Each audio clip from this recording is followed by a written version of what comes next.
Hello friends, CA final AFM May 2026 का paper एक shocking paper रहा है। बहुत सारे टीचर्स बोल रहे हैं कि ये एक टफेस्ट पेपर है एएफएम का in the history of ICAI. बच्चे भी बहुत पैनिक कर रहे हैं, बहुत ही डीमोटिवेटेड फील कर रहे हैं। कुछ कुछ बच्चों तो रो रहे कुछ कुछ बच्चों का तो रो रो के बुरा हाल है। उन्हें लग रहा है कि मेरा ये अटेम्प्ट बर्बाद हो गया, मेरी सारी प्रिपरेशंस पे पानी फिर गया। लेकिन याद रखिएगा दोस्तों, ऐसा सोचने से और डिमोटिवेट होने से, खुद को डिप्रेशन में डालने से, सीए को छोड़ देने से आईसीएआई का कुछ भी नहीं बिगड़ने वाला है। इसके पहले भी बहुत सारे पेपर आए ऐसे जो टफेस्ट थे in the history of ICAI.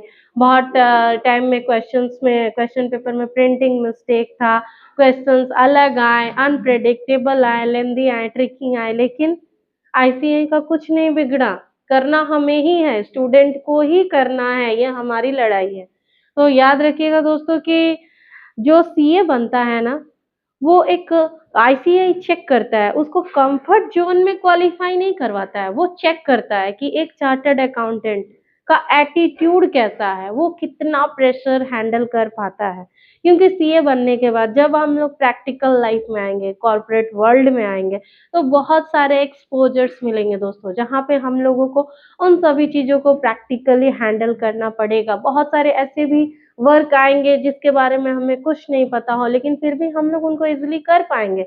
वही सब चेकिंग, या मतलब आप ये समझिए कि आईसीएआई आप लोगों को उसी के लिए रेडी कर रहा है। मैं मानती हूँ कि मेरा बोलना बहुत ही आसान है। जिन्होंने प्रिपरेशन किया इतने टाइम से, उनका एक अटेम्प्ट बर्बाद हो रहा है, उन लोग को लग रहा है कि सब कुछ खत्म हो गया, इस बार सीए बनने का सपना रह गया। लेकिन याद रखिएगा दोस्तों कि जब जब पेपर टफ आया है और स्टूडेंट को ऐसा लगा है कि नहीं इस बार तो नहीं होगा, पेपर बहुत टफ था, तो याद रखिएगा आईसीएआई चेकिंग को बहुत ही लीनियल करता है, बहुत ही हल्की चेकिंग होती है और आईसीएआई ग्रेस मार्क्स जरूर देता है। और ऐसा तो नहीं है दोस्तों कि पेपर सिर्फ आप ही के लिए टफ आया हो, पूरी इंडिया के लिए ये सेम लेवल पे पेपर रेडी किया गया है।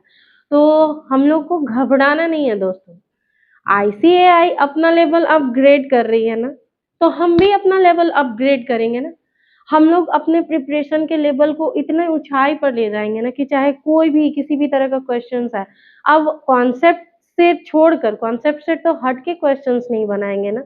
उसी कॉन्सेप्ट में हम लोग को ट्राई किया जाएगा कि हम लोग कितना आंसर कर पा रहे हैं। इस बार भी जो बच्चे भी उस पेपर में लिख कर आएंगे मीन्स ये नहीं कि पेपर पूरा खाली है, अरे क्वेश्चन देख के मुझे कुछ समझ में नहीं आ रहा है, अरे 6 मंथ में या इतने दिनों से कुछ तो पढ़ा होगा, तो एटलीस्ट हम लोग उसको 10% 20% तो हैंडल करने लायक तो प्रिपरेशन होगा ही हमारा।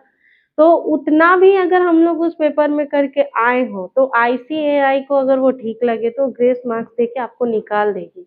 तो घबराने का बात नहीं है दोस्तों। और एक बात याद रखिएगा, इस बार पेपर हो सकता है एएफएम अनप्रिडिक्टेबल आया, may be next time FR वैसा आ जाए, टफेस्ट पेपर आ जाए। और ऐसा भी हो सकता है दोस्तों कि ऑडिट ऑडिट तो आप जानते हैं वो हमेशा से ही अनप्रेडिक्टेबल रहा है। वो कब कहाँ से कैसा क्वेश्चन बना दे कोई नहीं जानता दोस्तों। तो पेपर चाहे कुछ भी आए, एक पेपर हमारा फ्यूचर नहीं डिसाइड करती दोस्तों। सीए बनने का सपना छोड़ देने से आईसीएआई का कुछ नहीं बिगड़ेगा, बिगड़ेगा हमारा, हमारे चाहने वालों का, हमारे मम्मी पापा का। इतने दिन से हम लोग जो सपना देख रहे हैं कि हमको सीए क्वालिफाई करना है, सीए बनने के बाद मैं ये करूंगा वो करूंगा, चाहे जो भी हो, जिसके जो भी सपने हो, तो बर्बादी या फिर कुछ भी अगर हार्म होगा ना, तो वो हमारा होगा, सीए स्टूडेंट्स का होगा।